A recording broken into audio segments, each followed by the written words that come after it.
మనం గతించిన వారాలు నేర్చుకున్నాం కదా. దయచేసి మీ బైబిల్ తెరచి కొరింథీయులకు రాసిన మొదటి పత్రిక 16వ అధ్యాయము. మొదటి కొరింథీ 16వ అధ్యాయము 13-14 వచనాలు. మెలకువగా ఉండుడి, విశ్వాసమందు నిలకడగా ఉండుడి, పౌరుషము గలవారై ఉండుడి, బలవంతులై ఉండుడి, మీరు చేయు కార్యములన్నీయు ప్రేమతో చేయుడి. మనం చదవడానికి చాలా సులువైన మాటలు, మనం చదువుకోవడానికి గుర్తుండిపోయే మాటలు, ఇవి మనం చూడకుండా చెప్పగలిగే మాటలుగానే ఉన్నాయి కదా.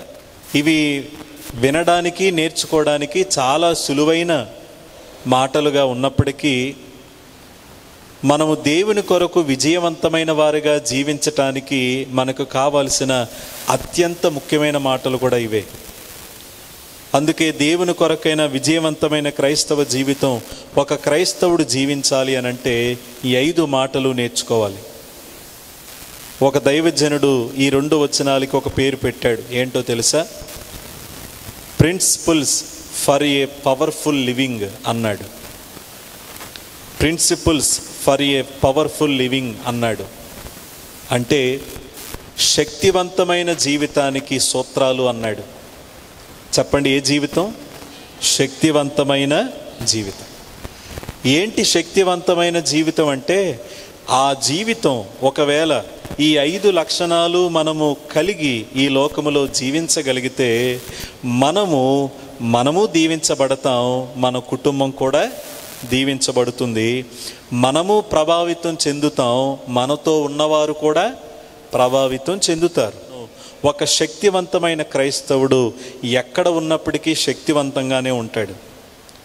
తన చుట్టూరు ఒక అద్భుతమైన దేవుని కొరకైన జీవించాలనే తృష్ణ తను కలిగి ఉండడం మాత్రమే కాకుండా తనతో ఉన్నవారికి కూడా ఆ పవర్ అందిస్తాడు. ఈ రోజున నేను మరొక మాట చెప్పాలనుకుంటున్నాను. ఏంటా మాట? పౌరుషము గలవారై ఉండుడి. చదవండి, ఏంటండి ఆ మాట? పౌరుషము గలవారై ఉండుడి. నేను పౌరుషం గలవారై ఉండుడి అనేదానికి 2 అర్థాలు ఈరోజు నేను చెప్తాను. 2 విధాలుగా చెప్తాను. ఒకటి గతంలో నేను చెప్పాను. ఈ రోజున మరొక విషయాన్ని కూడా మీకు చెప్పి నేను ముందుకు వెళ్ళాలని ఆశపడుతూ ఉన్నాను. పౌలు భక్తుడు కొరింథీ సంఘంతో చెప్తున్నాడు, ఓ కొరింథీ సంఘ బిడ్డలారా, మీరు పౌరుషం గలవారిగా ఉండండి, పౌరుషం లేకుండా ఉండకండి, పౌరుషం గలవారిగా ఉండండి అంటున్నాడు. అయితే నేను ప్రియులారా చూసినప్పుడు ఇంగ్లీష్ బైబిల్లో ఏమని తర్జుమా ఉంటుందంటే యాక్ట్ లైక్ మెన్ అని ఉంటుంది. యాక్ట్ లైక్ మెన్ అంటే దాని అర్థం ఏంటంటే మగోళ్ళులా ఉండండి అని అన్నాడు. ఎలా ఉండండి? మగవాళ్ళల్లా ఉండండి, పురుషులుగా ఉండండి అని ఉంది. ఇది చదివినప్పుడు అదేంటి పురుషులుగా ఉండండి అంటే ఇక్కడ స్త్రీని తక్కువ చేసి ఆయన పురుషుల్ని ఎక్కువ చేశాడా? మరి పురుషులుగా ఉండండి, మగోళ్ళుగా ఉండండి అంటే మీసం మెలేయండనా లేక పౌరుషం చూపించండనా? కాదు. మగవాళ్ళల్లా ఉండండి అనే మాట అర్థం వెనకాల ఆయన అంతర్యం వేరు. అదేంటో నేను చెప్తాను. ఇదే కొరింథీ పత్రికలో పౌలు భక్తుడు ప్రియులారా ఆయన ఉద్దేశం ఏంటంటే మీరు మగవాళ్ళల్లా ఉండండి, ప్రియులారా పురుషులుగా ఉండండి అనే ఆ మాట అర్థం ఏమిటంటే మీరు పిల్లల్లా ఉండకండి, మీరు పెద్దోళ్ళలా ఉండండి అని అర్థం. చెప్పండి, దాని అర్థం ఏంటి? మీరు ఎలా ఉండకండి? పిల్లల్లా ఉండకండి. మీరు ఎలా ఉండండి? పెద్దవాళ్ళల్లా ఉండండి. పిల్లల్ని పిల్లలు అంటారు, పెద్దోళ్ళని మగవాళ్ళు అంటారు. అవునా? అవునా కాదా? పిల్లల్ని ఏమంటారు? పిల్లోడండి. పెద్దవాళ్ళని పిల్లోడు అనరు, మగవాడు అంటారు. అలాగే ఈయన మీరు పిల్లల్లా ఉండకండి, పెద్దోళ్ళుగా ఉండండి. కారణం ఏంటి అని అంటే కొరింథీ సంఘములో పిల్లలు ఉన్నారు. చెప్పండి, కొరింథీ సంఘంలో ఎవరున్నారు? పిల్లలు ఉన్నారు. ఈరోజు నేను పిల్లల కోసం చెప్తాను. నా వర్తమానం దేని గురించి? పిల్లల గురించి. ఆ సంఘంలో పిల్లలు ఉన్నారు. మీరు అనొచ్చు, అదేంటండి ఆ సంఘంలో చాలామంది ఉన్నారు కదా. ఉన్నారు. నేననేది శారీరకంగా పిల్లలు కాదు, ఆధ్యాత్మికంగా పిల్లలుగా ఉన్నోళ్ళు ఉన్నారు ఆ సంఘంలో. అందుకే ఆయన దాని గురించి మాట్లాడుతూ ఈ మాటలు చెప్పాడు. మీ బైబిల్లో చూడండి, 1 కొరింథీ 3వ అధ్యాయం చదువుతున్నాను, 1వ వచనం. 1 కొరింథీ 3వ అధ్యాయం 1వ వచనం చదువుతున్నాను. 1 కొరింథీ 3వ అధ్యాయం 1వ వచనం చూడండి. సహోదరులారా, ఆత్మ సంబంధులైన మనుషులతో మాట్లాడినట్లు నేను మీతో మాట్లాడలేకపోతిని, శరీర సంబంధులైన మనుషులే అనియు. చూడండి, క్రీస్తునందు పసిబిడ్డలే అనియు మీతో మాట్లాడవలసి వచ్చాను. కొరింథీ సంఘంలో పిల్లలు ఉన్నారు. ఎవరి పిల్లలు? శారీరకంగా ఉన్న పిల్లలు కాదు. వీరు దేవుణ్ణి నమ్ముకున్నారు, వీరు దేవునిలో పుట్టారు, వీరు దేవునిలో పెరగాల్సిన వారు పెరగకుండా ఎలా ఉన్నారంట? పిల్లల్లాగే ఉన్నారు. ఆ పిల్లల గురించి మాట్లాడుతున్నాడు. నేను మీతో ఆత్మ సంబంధమైన విషయాలు మాట్లాడదాం అనుకున్నాను, కానీ మీరు శరీర సంబంధంగా ఉన్నారు. నేను మీకు పెద్దవాళ్ళకు చెప్పే గొప్ప విషయాలు మీతో మాట్లాడాలనుకున్నాను, కానీ మీరు పిల్లల్లా ఉన్నారు. నేను మీకు బలమైన ఆహారం పెట్టాలని అనుకున్నాను, కానీ మీరు పాలు తాగే వాళ్ళగా ఉన్నారని వాళ్ళ యొక్క ఆధ్యాత్మిక స్థితిని వాళ్ళకు చూపించాడు. అందుకే చెప్తున్నాడు, మీరు ఎలా ఉండకండి, పిల్లల్లా ఉండకండి. మీరు ఎలా ఉండండి? పెద్దోళ్ళులా ఉండండి, ఎదిగిన వాళ్ళగా ఉండండి. అందుకే ఆయన గొప్ప మాట చెప్పాడు. ఇదే 1 కొరింథీలో 14వ అధ్యాయంలో ఆయన అన్న మాట ఏంటో చూడండి. 1 కొరింథీ 14వ అధ్యాయం 20వ వచనంలో ఏమన్నాడో చూడండి. సహోదరులారా, మీరు బుద్ధి విషయమై పసిపిల్లలు కాక దుష్టత్వము విషయమై శిశువులుగా ఉండి, బుద్ధి విషయమై ఎలా ఉండండి? ఆయన అంటున్నాడు, ఓ సంఘబిడ్డలారా, మీరు దుష్టత్వం విషయంలో అనగా పాపం చేసే విషయంలోనేమో పిల్లలుగా ఉండండి, బుద్ధి విషయంలో ఎలా ఉండండి? పెద్దోళ్ళుగా ఉండండి. దుష్టత్వం విషయంలోనేమో పిల్లలుగా ఉండాలి, బుద్ధి విషయంలోనేమో పెద్దోళ్ళుగా ఉండాలి. కానీ వీళ్ళ విచిత్రం, వీళ్ళు బుద్ధి విషయంలో పిల్లలుగా ఉంటున్నారు, దుష్టత్వం విషయంలో ఎదిగిపోతున్నారు. అంటే ఒకరిని మించిన ఒకరు పాపం చేస్తూ, ఒకరికి మించిన ఒకరు దుష్టత్వంలో జీవిస్తూ, దేవునికి నచ్చని క్రియలు చేస్తూ ఉన్నారు. అందుకే అంటున్నాడు, మీరు పిల్లలుగా ఉండకండి, మీరు ఎదిగిన వాళ్ళగా ఉండండి. జాగ్రత్తగా వినండి. మీరు పిల్లలుగా ఉండకండి, ఎదిగిన వారిగా ఉండండి అనడానికి ప్రియులారా ఏంటి అర్థం అనేది మనం వరుసగా ఆలోచన చేద్దాం. అసలు వాళ్ళు పిల్లలుగా ఉండడానికి గల కారణం ఏంటంటే చూడండి, 1 కొరింథీలో 3వ అధ్యాయం 2-3 వచనాలు చదువుతున్నాను. 1 కొరింథీ 3వ అధ్యాయం 2-3 వచనాలు నేను చదువుతున్నాను. అప్పటిలో మీకు బలము చాలకపోయినందున పాలతోనే మిమ్మును పెంచి తిని గాని అన్నముతో మిమ్మును పెంచలేదు. మీరింకనూ శరీర సంబంధులై ఉండుట వలన ఇప్పుడును మీరు బలహీనులై ఉన్నారు కారా? మీలో అసూయయు కలహమును ఉండగా మీరు శరీర సంబంధులై మనుష్య రీతిగా నడుచుకునేవారు కారా? జాగ్రత్తగా వినండి. ఎందుకు వీళ్ళు పిల్లలుగా ఉన్నారు అని అంటే జాగ్రత్తగా వినండి. వీళ్ళల్లో ఏముందంటే అసూయ ఉందంట. చెప్పండి, ఏముంది? స్వార్థం అంటే అర్థం ఏంటి? నేను చెప్తాను, వినండి వినండి వినండి. స్వార్థం, అసూయ రెండు వేరు వేరు. స్వార్థం అంటే ఏంటో తెలుసా? ఎవడెలా పోయినా పర్వాలేదు, నేను బాగుంటే చాలు. దీన్ని ఏమంటారు? స్వార్థం. నేను తప్పు చెప్పానా, కరెక్టే చెప్పానా? అసూయ అంటే ఏంటో తెలుసా? నేను పాడైపోయినా పర్లేదు, ఎదుటోడు మాత్రం బాగుపడకూడదు.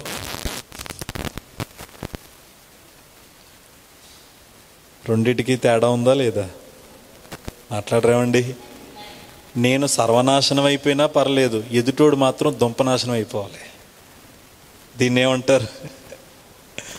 అసూయ అంటారు, స్వార్థం కాదు. ఇప్పుడు వీళ్ళకి అనగా కొరింథీ సంఘ బిడ్డలకి జాగ్రత్తగా వినండి. ఈయన అంటున్నాడు 3వ వచనంలో, మీలో అసూయ ఉంది, మీలో కలహం ఉంది. వినండి, అసూయ పెద్దవాళ్ళల్లోనే కాదు, అసూయ పిల్లల్లో ఉంటుందా ఉండదా? ఉంటుంది. ఏమండి, పిల్లల్లో అసూయ ఉంటుందా ఉండదా? పిల్లల్ని చూసిన వాళ్ళు చెప్పండి ఒకసారి, వాళ్ళకి అసూయ ఉంటుందా ఉండదా? ఎందుకు ఉండదండి? ఒకవేళ ఇద్దరు పిల్లలు ఉన్న అమ్మగారిని కానీ నాన్నగారిని కానీ అడగండి, వాళ్ళు చెప్తారు మీకు. పెద్దోడు పుడతాడు, లేక పెద్దమ్మాయి పుడుతుంది, బాగానే ఉంటారు. కానీ ఆ ఇంట్లోకి ఇంకో కొత్త పాపో బాబో వచ్చిన తర్వాత వీళ్ళ ఫేసులు మారిపోతాయి. వాళ్ళు అనుకుంటారు, అప్పుడు వరకు నేనే ఇంట్లో రాజాని, అప్పుడు వరకు నేనే ఇంట్లో రాణిని, కానీ ఈ చెల్లి వచ్చిన తర్వాత లేక ఈ తమ్ముడు వచ్చిన తర్వాత నా పని అయిపోయింది, ఇంక నన్ను పట్టించుకునేవాడు లేడు అని చిన్న చిన్న పిల్లలు చిన్న చిన్న అసూయలతో చిన్న చిన్న దెబ్బలు కూడా వేస్తారు. తెలుసా మీకు? ఈ అబ్బాయి పుట్టేసరికి వీడికి 1-2 సంవత్సరాలు ఉంటుంది, 2 years అనుకుందాం. ఇప్పుడు 2 సంవత్సరాలు ఉన్నోనేమో కూర్చోబెడతాము, చిన్నపిల్లని ఏం చేస్తామండి? ఎత్తుకుంటాం. వీళ్ళేంటి, నన్ను ఎత్తుకోవడం మానేసి అన్నయ్యని తమ్ముడిని ఎత్తుకున్నాడు, నన్ను ఎత్తుకోవడం మానేసి చెల్లిని ఎత్తుకున్నాడు. అంటే వాళ్ళలో ఏముంటుంది? అసూయతో కొన్నిసార్లు పిల్లలు వాళ్ళ తమ్ముడు మీద చెల్లి మీద దెబ్బలు కూడా వేసిన వాళ్ళు ఉంటారు, కొట్టేస్తారు కూడా. మెల్లమెల్లగా వాళ్ళకి చెప్పుకొని, లేదు మీ తమ్ముడు లేక మీ చెల్లి మనం ప్రేమానురాగాలతో ఉండాలి అని వాళ్ళు కొన్ని అలవాటు చేసినప్పుడు వాళ్ళకి తర్వాత అలవాటు అవుతాయి. కానీ చిన్నపిల్లల్లో అసూయ ఉంటుంది. అసూయ సరే, వారు పుట్టినప్పుడు మాత్రమే కాదు, వారు ఆడుకునేటప్పుడు కానీ, లేక వాళ్ళకి సంబంధించిన వస్తువులు అన్నప్పుడు కానీ, లేక ఏదైనా విషయాల్లో కానీ అసూయతో ప్రియులారా వారు ఉంటూ ఉంటారు. ఈయన అంటున్నాడు, మీరు పిల్లల్లా ఉన్నారు, ఎందుకంటే మీలో ఏముంది? అసూయ ఉంది. బయట వాళ్ళ కోసం మాట్లాడడం లేదు, సంఘంలో ఉన్న వాళ్ళ మధ్య ఒకరికి ఏముందంట? అసూయ ఉందంట. బయట వాళ్ళకుంటే అనుకోవచ్చు, పోని సంఘంలో ఉన్నోళ్ళ మధ్య అసూయ ఉందంట. ఎదిగిపోతున్నాడు వీడు, లేక ఎదిగిపోతుంది ఈవిడి, నేనేమో ఎలా ఉన్నాను అని ఒక అసూయ లాంటి మనస్తత్వం వాళ్ళని ఏం చేసిందంటే పెద్దవాళ్ళగా ఉండనివ్వలేదు. ఎలా ఉంచేసింది? పిల్లలుగా ఉంచింది. చెప్పండి, మనం పిల్లలుగా ఉండాలా, పెద్దోళ్ళగా ఉండాలా? పెద్దవాళ్ళగా ఉండాలంటే దాని అర్థం ఏంటంటే అసూయను వదిలిపెట్టాలి, అందరినీ ప్రేమించాలి. చెప్పండి నాతో, అసూయను వదిలిపెట్టాలి, అందరినీ ప్రేమించాలి. సంఘములో మనము కొన్ని సందర్భాలలో ప్రియులారా, మనము కొన్ని పనులు చేసేటప్పుడు కానివ్వండి, పరిచర్య చేసేటప్పుడు కానివ్వండి, కొన్ని సందర్భాలలో ప్రియులారా అది వేరువేరుగా ఉండొచ్చు. కొంతమందిది కనిపించే పరిచర్య కావచ్చు, మరి కొంతమందిది కనబడని పరిచర్య కావచ్చు. కొంతమంది కొన్నాళ్ళు చేసే పరిచర్య కావచ్చు, మరి కొంతమంది ఎప్పుడూ పరిచర్య చేసేవారు కావచ్చు. కానీ ఓ మాట చెప్తున్నాను, మనం మందిరంలో ఎలా ఉండాలంటే, ప్రభువా నేను నీ మందిరంలో ఏ పని చేసినా, ఏ పరిచర్య చేసినా నాకు ఏ అసూయ ఉండకుండా, నేను ఏ పని చేసినా అది ఎవరి మహిమ కోసం చేస్తాను? ఆయన మహిమ కొరకే నేను పని చేస్తాను అన్నప్పుడు పక్కోళ్ళతో నీ గొడవలు ఉంటాయా? మాట్లాడరే, ఉండవు. మరి గొడవలు ఎందుకు వస్తున్నాయి అంటే అసూయ, తట్టుకోలేం మనం అని ఏదేదో మాట్లాడుకుని, ఏదేదో ఆలోచించుకుని ఉన్న మనశ్శాంతిని కోల్పోతాం. నేను మాట అంటాను, అసూయ అనేది కొరుకుడు పుండు లాంటిది. అది నిన్ను మెల్లమెల్లగా తినేస్తూ ఉంటుంది. అందుకే మత్సరము ఎముకలకు కుళ్ళు అన్నాడు సామెతల గ్రంథంలో. మెల్లమెల్లగా నిన్ను తినేస్తుంది, మెల్లమెల్లగా నీలో ఉన్న మనశ్శాంతిని కోల్పోయేలా చేస్తుంది. నేను మీకు ఓ ప్రశ్న అడుగుతున్నాను, భూప్రపంచంలో మొట్టమొదటి మరణం ఎవరు చూశారు చెప్పండి? ఫస్ట్ డెత్ ఎవరు చూశారు? ఆదాము గారి అబ్బాయి హేబేలు గారే మొట్టమొదటి మరణాన్ని రుచి చూశాడు. సరే, ఎందుకు ఆయనకి ఆ మరణం ఎలా వచ్చింది? కయ్యేని చంపాడు. ఎందుకు చంపాడు? అసూయ వచ్చింది. అసూయ వినడానికి చిన్నగానే ఉన్నా అసూయ ఎంత పెద్దది అని అంటే, ఈ ప్రపంచంలో మొట్టమొదటి మరణాన్ని, ఈ ప్రపంచంలో అన్నదమ్ముల మధ్య కలహాన్ని తీసుకొచ్చి బ్రతకాల్సిన ఒక మనిషిని చంపేసింది ఏంటి?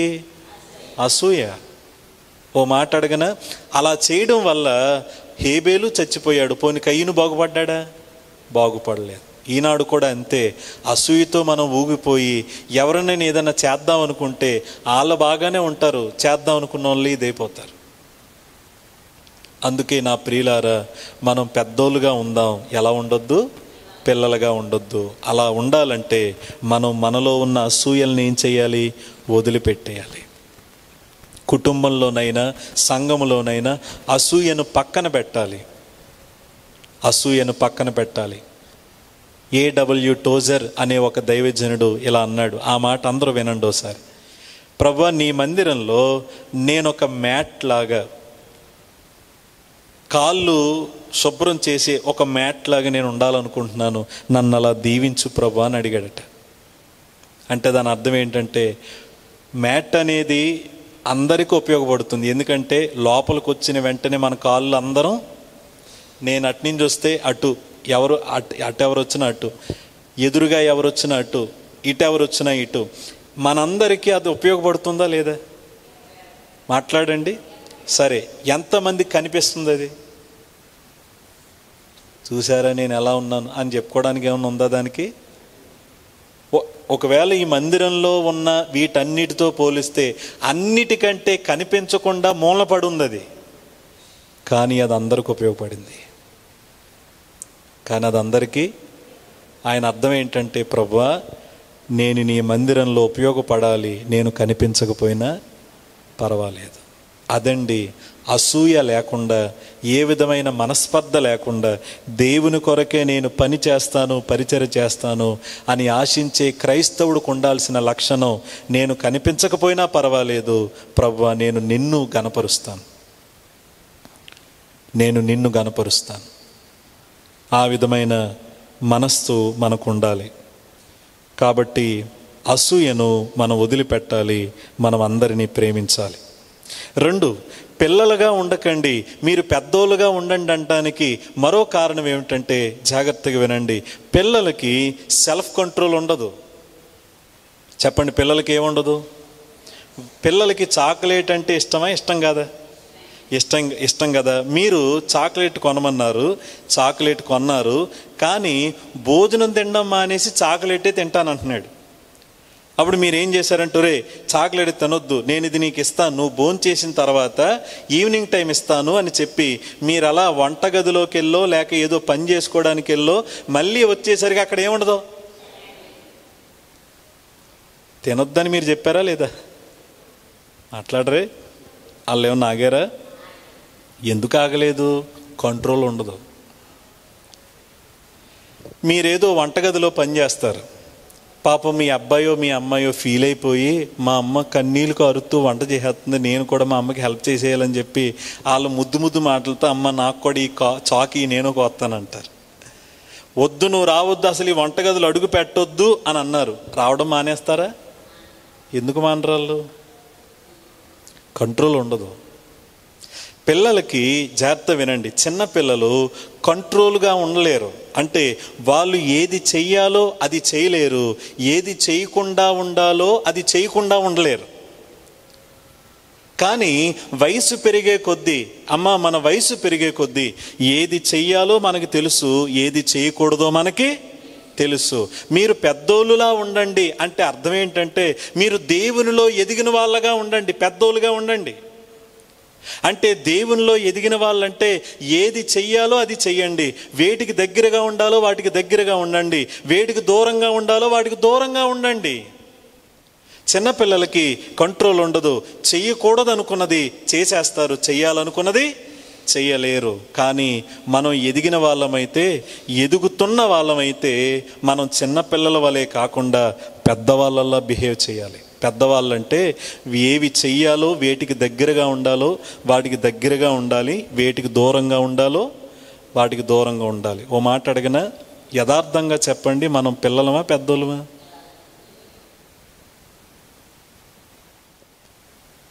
ఒక్కొక్కరికి బోళ్ళంత వయసు వచ్చింది, మనకి ఇంకా పిల్ల చేష్టలు పోలేదు. మనకి కంట్రోల్ ఉండదు, సెల్ఫ్ కంట్రోల్ ఉండదు.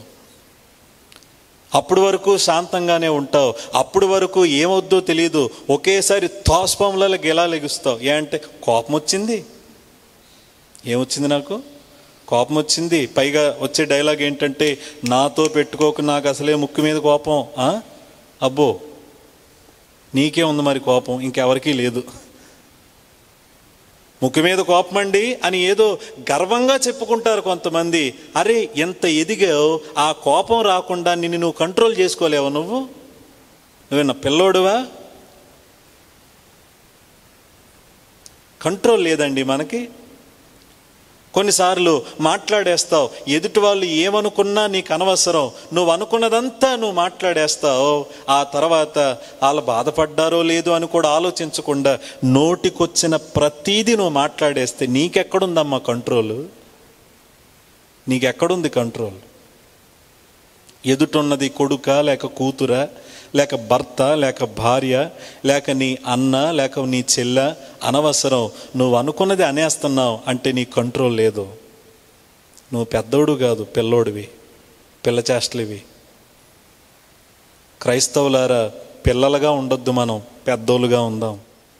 రెండో మాట చెప్తున్నాను, పిల్లలుగా ఉండొద్దు, పెద్దవాళ్ళుగా ఉండండి అంటే మొదటగా ఏం వదిలిపెట్టాలి మనం? అసూయ. మర్చిపోకండి, ఏంటది? అసూయ. రెండోది, మన కంట్రోల్లో మనం ఉండాలి. అంటే ఏది చెయ్యాలో అది చెయ్యాలి, ఏది మానేయాలో అది మానేయాలి. నెంబర్ 3, పిల్లలుగా ఉండకండి, పెద్దోళ్ళుగా ఉండండి అంటే అర్థం ఏంటంటే వివేచనతో ఉండాలి. చెప్పండి, ఏముండాలి? వివేచన. వివేచన అంటే ఉదాహరణకి నా వైపు చూస్తూ వినండి. పిల్లలకి వాళ్ళకి ఆకలేసిందంటే చాలు, వారు పాకుతూ పాకుతూ వాళ్ళ చేతికి దొరికిందల్లా ఏం చేస్తారు? పరీక్షిస్తారా? ఏం చేస్తారు? మీరు ఏది పెట్టండి అక్కడ, వాళ్ళ దగ్గర చక్కగా మీరు ఏదైనా పెట్టండి, చక్కగా మీరు మళ్ళీ వచ్చి చూసేసరికి అది జ్యూస్ అయిపోయి ఉంటుంది. ఎందుకంటే మొత్తం వాడి నోట్లో నానిపోయి ఉంటుంది. అది బొమ్మ, ఆట బొమ్మ, లేక ఏదైనా. కొంతమంది అయితే వెళ్ళే పురుగులను కూడా పట్టుకునే పిల్లలు ఉంటారు. అంటే పిల్లలకు ఏముండదు, సరిగా అంత వివేచన ఉండదు, అంత జ్ఞానం ఉండదు. మరి పెద్దోళ్ళలో ఏం తినాలో ఏం తినకూడదో మనకి తెలుసు. ఏది ఎక్కడ జాగ్రత్తగా ఉండాలో ఎక్కడ జాగ్రత్తగా ఉండకూడదో మనకి తెలుసు. ఏది మంచిదో ఏది ప్రమాదమో మనకి తెలుసు. మీరు పిల్లగా ఉండకండి, పెద్దోళ్ళుగా ఉండండి అంటే మీరు ఏది పడితే అది అన్నట్టు కాదు. కొంచెం వివేచనతో ఉండండి. Be mature. వివేచనతో ఉండండి. ఎక్కడుందండి క్రైస్తవులకి వివేచన? ఎక్కడ ఉంది? క్రైస్తవులకు కూడా లేని వివేచన అన్యులకి ఉండడం ఎంత దురదృష్టకరం. మళ్ళీ చెప్తున్నా, క్రైస్తవులకి లేని వివేచన ఎవరికి ఉంటుంది? అన్యులకు ఉంటుంది. మరి క్రైస్తవులకి ఎందుకు ఉండట్లేదు? కొంతమంది సేవకులను చూసినప్పుడు అన్యులు అంటారు, అదేంటండి ఈయన పాస్టర్ గారు కదండి, ఇలా ఎందుకు మాట్లాడుతున్నాడు అని బైబిల్ చదవనోళ్ళు అంటారు. బైబిల్ చదివిన వాళ్ళు ఏమంటారంటే, మంచి పాస్టర్ గారండి, భలే చెప్తారండి అంటారు. ఎవరికి ఉంది ఇప్పుడు వివేచన? నీకు లేదు. ఎవరికి ఉంది? వాళ్ళకుంది. ఎక్కడుంది క్రైస్తవులకు వివేచన? ఎటు పోయింది? కనబడిన ప్రతిదీ తిన్నట్లుగా చిన్నపిల్లలు వారు ఏదైనా వారు తినడానికి ఆతృతగా ఉంటారు. మనం అలా ఉండకూడదండి. మన శరీరంలోకి ఏది పడితే అది వెళితే ప్రమాదం జరిగినట్టు మన ఆత్మలోనికి ఏది పడితే అది వెళితే అది మనకి చాలా ప్రమాదమే చేస్తుంది. అది చాలా ప్రమాదమే చేస్తుంది. ప్రియులారా, పిల్లలుగా ఉండకండి. ఎలా ఉందాం మనం? పెద్దోళ్ళుగా ఉందాం. 4వ మాట చెప్తున్నాను, పిల్లలుగా ఉండకండి, పెద్దవాళ్ళుగా ఉండండి అంటే మన భావోద్వేగాలు అదుపులో ఉంచుకోవాలి. పిల్లలకి భావోద్వేగాలు ఉంటాయా ఉండవా? భావోద్వేగం అంటే ఏంటి అసలు? ఎమోషన్స్ అంటే ఏంటి? వాళ్ళకి కోపం వచ్చింది, ఏం చేస్తారు? అణుచుకుంటారా, అరుస్తారా? అలా చూస్తున్నారమ్మా. పిల్లలకి కోపం వస్తే ఏం చేస్తారు? అమ్మున్నా, నాన్నున్నా, తాతయ్య ఉన్నా, నానమ్మ ఉన్నా, అమ్మమ్మ ఉన్నా, ముత్తాత ఉన్నా, ఎవరున్నా సరే అలా కోపం వచ్చిందంటే ఏం చేయాలి? అరిచేయాలంతే. పిల్లలకి ఏడుపు వచ్చింది, ఏం చేస్తారు? కొంతమంది మామూలుగా ఏడుస్తారు, కొంతమంది భూప్రపంచమే తలకిందులైపోయింది అన్నట్టు ఏడుస్తారు. దేవుడు నాకు 2 అమ్మాయిలను ఇచ్చారు. మా పెద్ద అమ్మాయి సైలెంట్గా ఏడుస్తుంది, మా చిన్నమ్మాయి హడావుడిగా ఏడుస్తుంది. మా షైనీ ఏడుపు ఎవరైనా వింటే అనుకుంటారు ఏదో ఘోరమే జరిగిపోయింది. అక్కడ ఘోరమేం జరగల.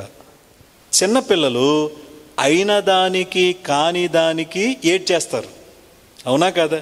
చిన్నదే చాక్లెట్ అండి, అది ఏంటది? చాక్లెట్. ఆ చాక్లెట్ చేతిలో ఉంటుంది. ఆ చాక్లెట్ తీసుకుని స్నానం చేస్తాను మళ్ళీ వచ్చిన తర్వాత అని చెప్పి చేతిలోంచి ఆ చాక్లెట్ తీసుకుంటే చాలు, అంతే మొదలెడతారు వీళ్ళు.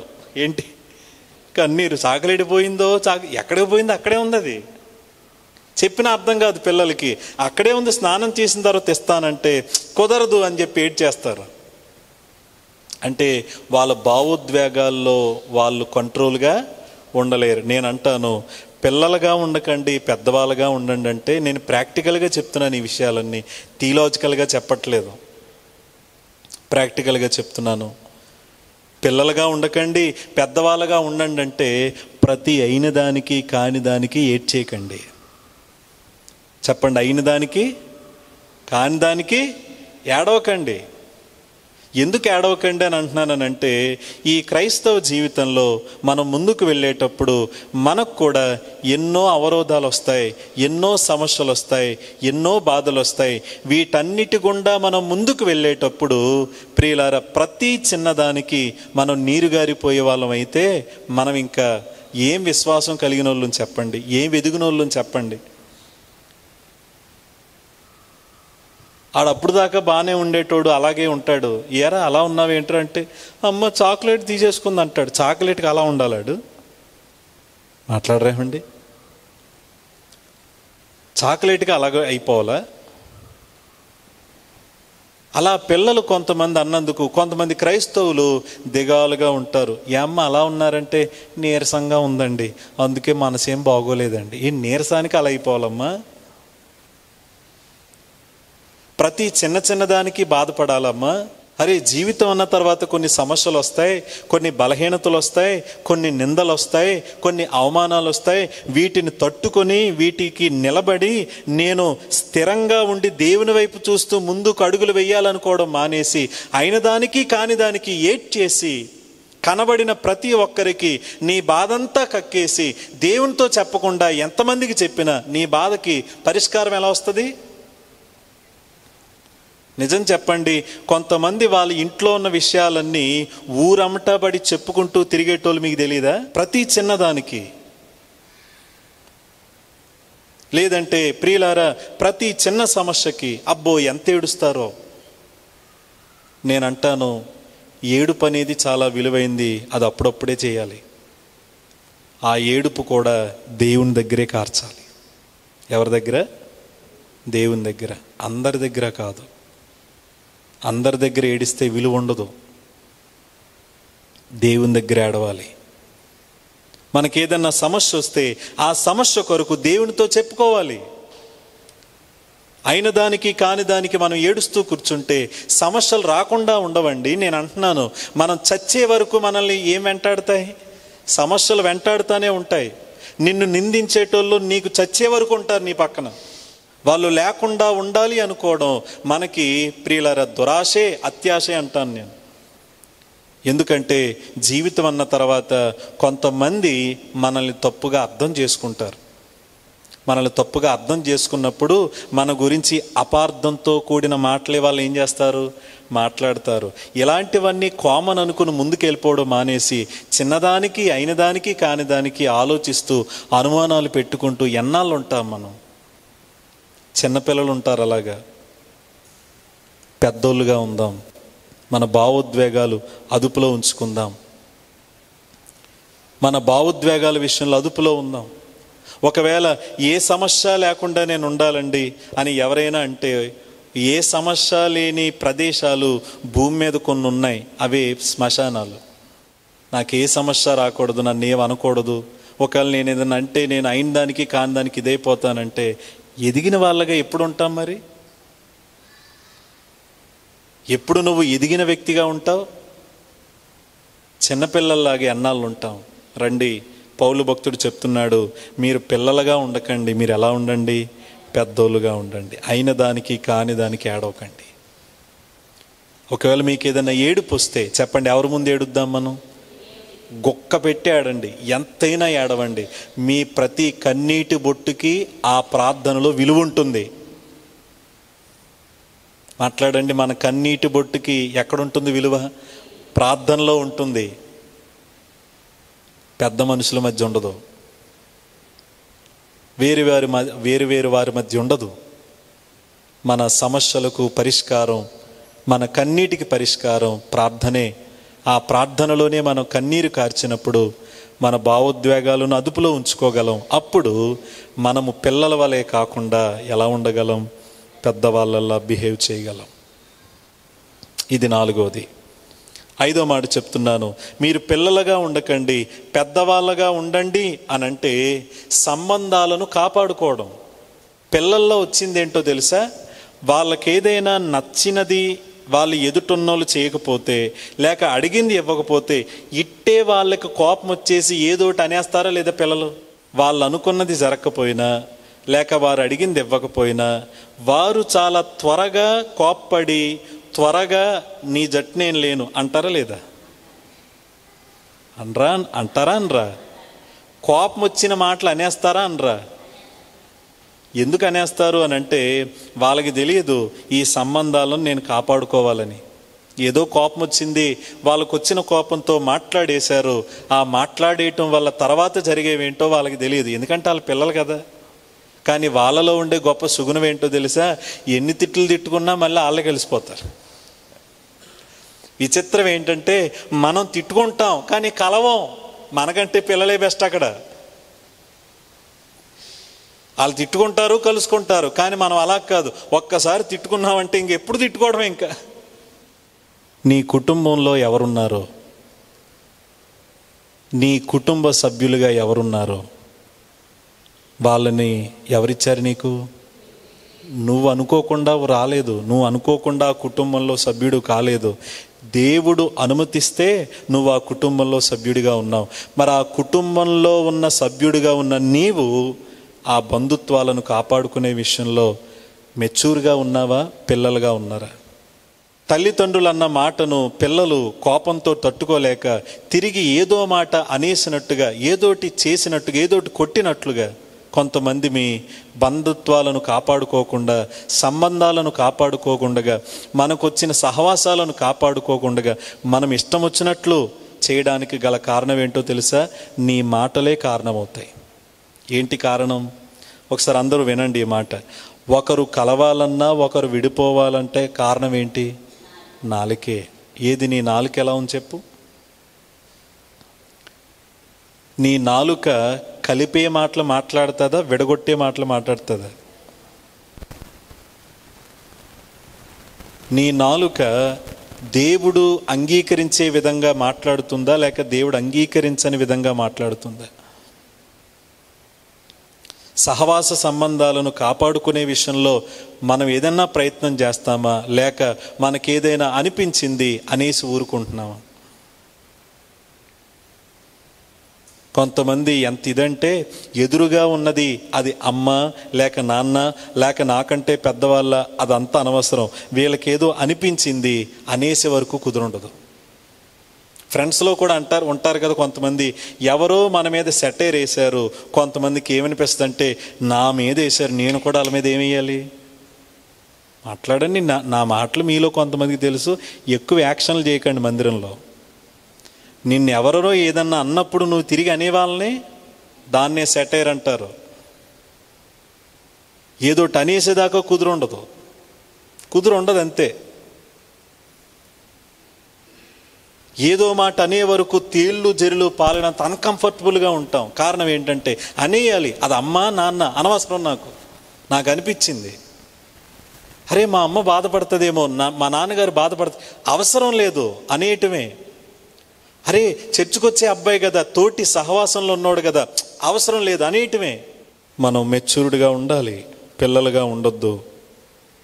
చెప్పండి, ఎలా ఉందాం మనం? పెద్దవాళ్ళల్లా ఉందాం. ఇన్ని మాటలు విన్న తర్వాత నీలో పిల్లల లక్షణాలు కనిపిస్తున్నాయా? మనలో పిల్లల లక్షణాలు ఉన్నాయా లేదా? మరి పెద్దోళ్ళమని ఎలా అనుకుంటున్నామండి? నేను దేవునిలో ఎదిగిపోయాను, ఎదిగేశాను. పౌలు భక్తుడు అంటున్నాడు, లేదు లేదు, మీరు పిల్లలుగా ఉండొద్దు, పెద్దోలుగా ఉండండి, బీ మెచ్యూర్. అందుకే పేతురు భక్తుడు తన జీవిత చివరిలో ఆయన పత్రికలు రాస్తూ ఆయన అంటాడు, 2 పేతురు 3:8 ఆ 18 ఆయన అనే మాట చూడండి.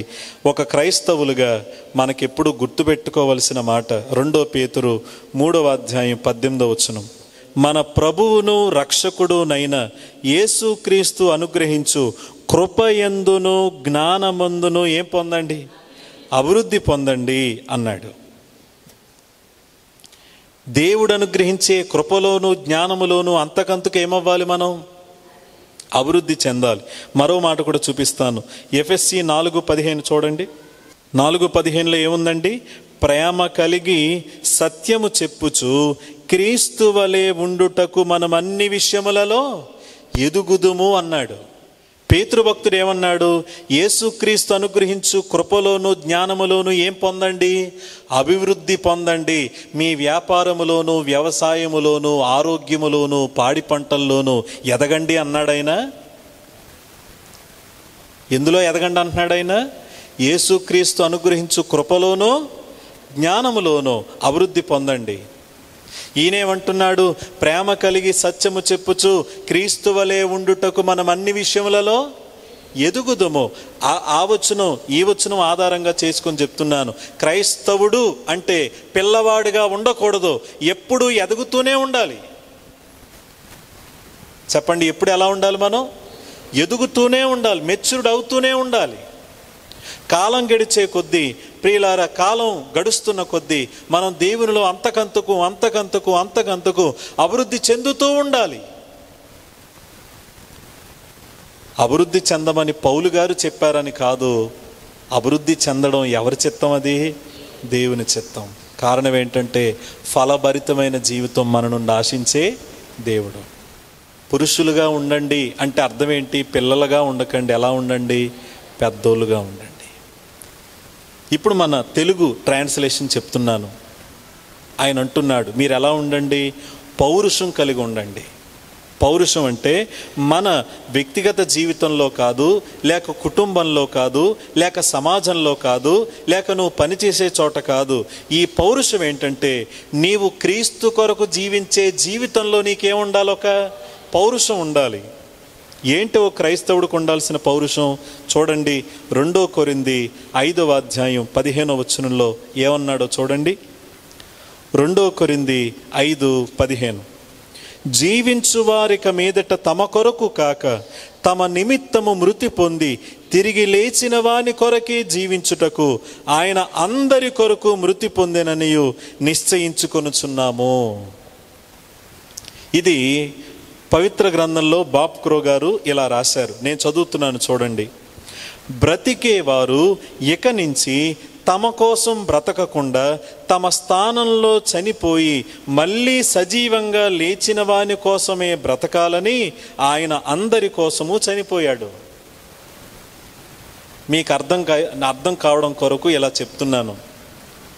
యేసుక్రీస్తు సిలువలో కల్వరిలో మన కొరకు ఆయన రక్తమును దారబోసి ఆయన ప్రాణత్యాగం చేసేటప్పుడు ఆయన సిలువ దగ్గరికి మనం వెళ్ళి, యేసయ్యా, నా కొరకు ఎందుకు నువ్వు పరలోకం దిగొచ్చావు, పరలోకం నుంచి వచ్చావు, నా కొరకు ఎందుకు ఈ మట్టి శరీరాన్ని ధరించావు, నా కొరకు ఎందుకు ప్రభా ఇంతగా నీవు నలిగిపోయావు, నా కొరకు ఎందుకు నువ్వు చనిపోతున్నావు అంటే ఆయన అనే మాట ఏంటో తెలుసా?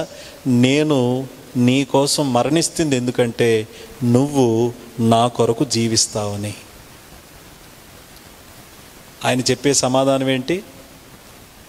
నేను నీ కొరకు ఎందుకు మరణిస్తున్నానంటే నువ్వు నా కొరకు జీవిస్తావని. ఇది ఆ మాట అర్థం. యేసు ప్రభు ఎందుకు చనిపోయాడండి అని అంటే ఎవరైతే ఆయనను విశ్వసిస్తారో వారు ఆయన కొరకు జీవిస్తారని ఆయన అందరి కొరకు మరణించాడు. మనం అడగకుండానే ఆయన ప్రాణ త్యాగం చేశాడు సిలువలో. అంటే ఆయన చేయవలసింది ఎప్పుడో చేశాడు. అంటే మన కొరకు మరణించాల్సిన మరణం ఆయన పొందాడు, మన కొరకు తిరిగి లేచాడు, మన కొరకు ఆయన చేసింది చేశాడు. కానీ నేను అడుగుతున్నాను, ఓ క్రైస్తవులారా, ఆయన చేసింది ఆయన చేశాడు, నువ్వు చేసింది నువ్వు చేస్తున్నావా? గుండె మీద చేసుకుని చెప్పు. ఆయన కొరకు జీవించేవారు కావాలి, ఆయన కొరకు ఈ లోకంలో బ్రతికే వాళ్ళు కావాలి.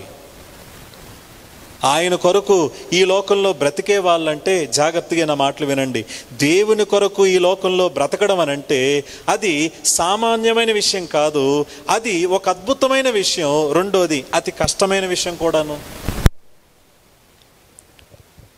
యేసుక్రీస్తు ఏమన్నాడు?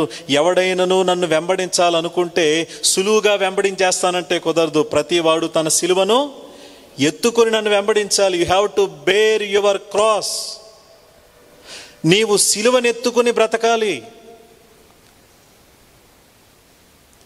A.W. టోజర్ ఒక బుక్ రాశాడు. ఆయన ఏమనంటే ద క్రూసిఫైడ్ లైఫ్ అని టైటిల్ పెట్టాడు ఆయన. ఏ లైఫ్? ద క్రూసిఫైడ్ లైఫ్ అంటే సిలువ వేయబడిన జీవితం. ఏ జీవితం? సిలువ వేయబడిన జీవితంలో త్యాగం ఉంటుంది. నా వైపు చూడండి. సిలువ వేయబడిన జీవితంలో త్యాగం ఉంటుంది, సిలువ వేయబడిన జీవితంలో తగ్గింపు ఉంటుంది, సిలువ వేయబడిన జీవితంలో పొగరు ఉండదు, దీనత్వం ఉంటుంది, సిలువ వేయబడిన జీవితంలో పవిత్రత ఉంటుంది, సిలువ వేయబడిన జీవితంలో లోకానికి వేరుగా ఉండడం ఉంటుంది, సిలువ వేయబడిన జీవితంలో తమ ఇష్టం కాదు దేవుని చిత్తం చేయాలనే ఆశ ఉంటుంది, సిలువ వేయబడిన జీవితంలో పగవారిని కూడా ప్రేమించేలా చేస్తుంది, సిలువ వేయబడిన జీవితంలో ఎంతటి వారినైనా క్షమించే సామర్థ్యం ఇస్తుంది. మిమ్మల్ని మాట్లాడగనా, నీ జీవితం సిలువ వేయబడిన జీవితమేనా? సిలువ వేయబడిన జీవితంలోనే మన జీవితం ఉంటే ఖచ్చితంగా చెప్తున్నాను, నువ్వు ఎవరి కోసం జీవిస్తున్నావు? దేవుని కోసం జీవించడం అంటే మందిరానికి వచ్చేస్తే కాదండి, సిలువ మోయాలి. దేవుడు నా కొరకు జీవించాలనుకునేవారు, ఆయన అన్నాడు, చెప్పకనే చెప్పాడు, సిలువ ఆకారం మీ ఇంట్లో ఉంచుకోండి అని అనలేదు. ఆయన అన్నది ఒకటే, మీరు సిలువను ఎత్తుకొని నన్ను వెంబడించండి. ఇప్పుడు చెప్పండి, సిలువ నుదుటిలో ఉండాలా, లేక చేతి మీద ఉండాలా, ముఖం మీద ఉండాలా, ఇంటి గోడ మీద ఉండాలా, మన భుజం మీద ఉండాలా? సిలువ ఎక్కడ ఉండాలి? భుజం మీద ఉండడం అంటే అర్థం ఏంటంటే మనం సిలువను మోస్తూ దేవుని కొరకు జీవించాలి. ఇది ఎవరి చిత్తం? దేవుని చిత్తం. నీవు సిలువ మోస్తూ దేవుని కొరకు జీవిస్తున్నావు అనంటే నువ్వు పౌరుషం కలిగిన క్రైస్తవుడు అని అర్థం. నీకేముంది? పౌరుషం ఉంది. అంటే అందరూ నమ్మారు, నేను నమ్మాను అని ప్రవాహంలో కొట్టుకుపోయేవాడు కాదు, నేను అందరిలాగా కాదు, నేను దేవుని కొరకు జీవించే వ్యక్తిని అని నువ్వు పౌరుషంగా బ్రతికే వ్యక్తిగా ఉండాలి. ఉదాహరణగా చెప్తున్నాను, అందరూ పాపంలో ఉన్నారు, కానీ నోవహు మాత్రం ఎవరి కృపను పొందుకున్నాడు? అంటే నోవహు పౌరుషం గలవాడే యథార్థతను కాపాడుకుంటూ దేవుని కొరకు బ్రతకడానికి అతను తీర్మానించుకున్నాడు.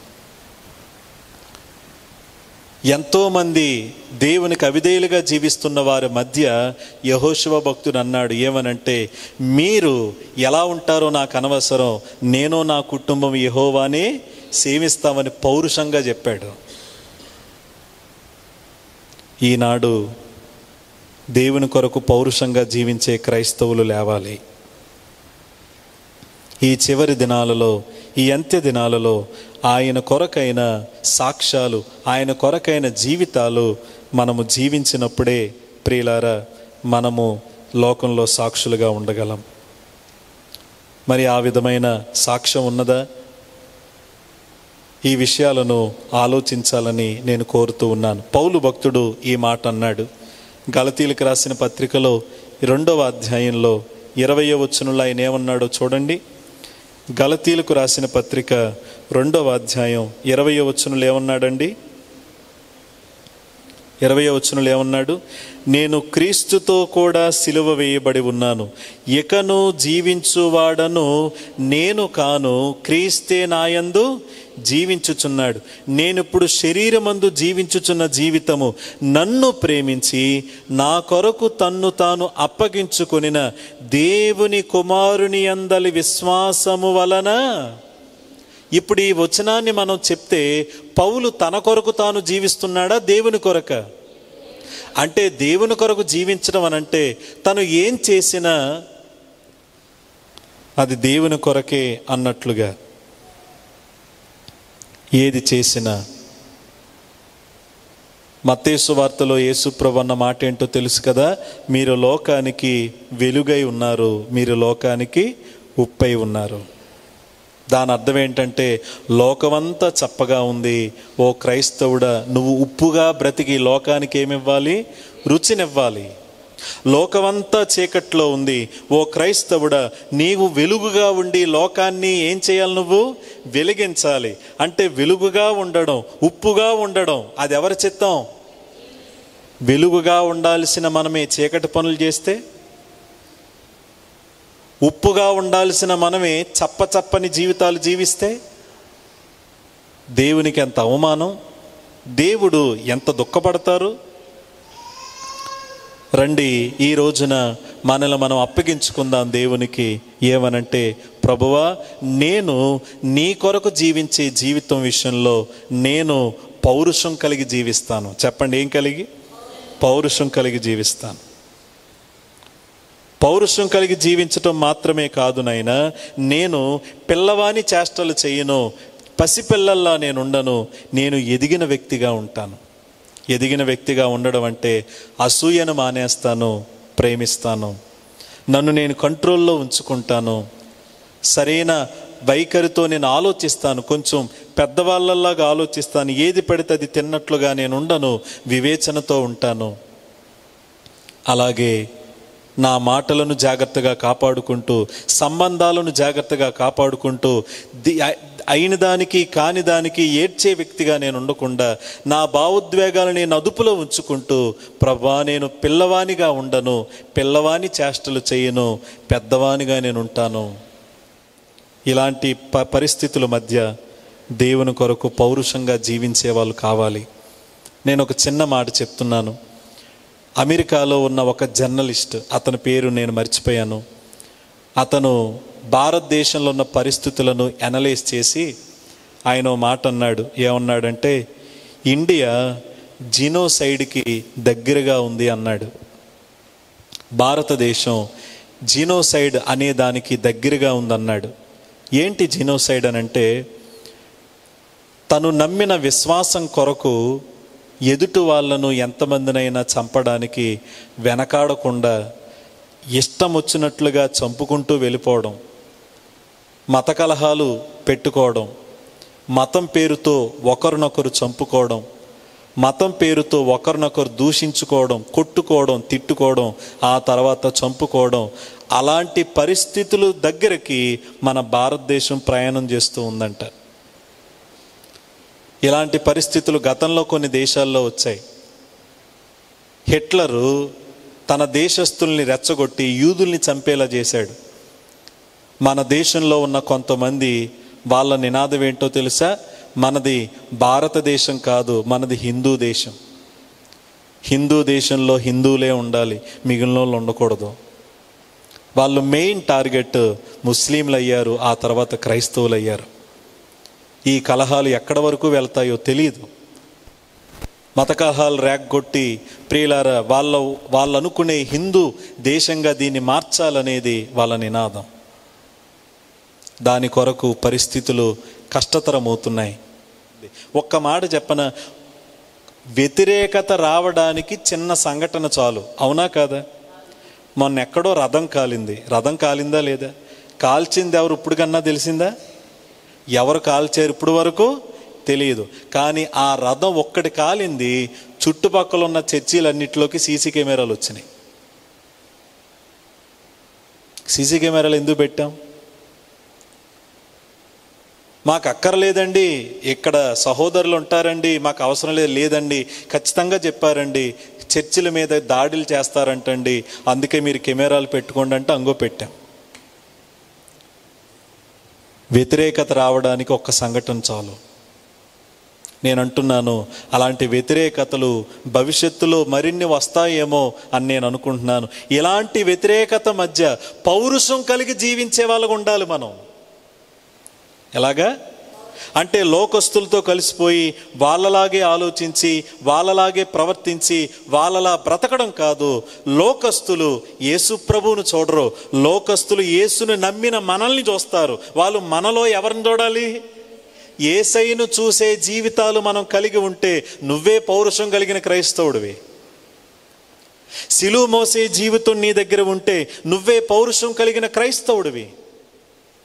ఆయన అంటున్నాడు, రండి మనం ఎలా జీవిద్దామంటే పౌరుషం కలిగి జీవిద్దాం.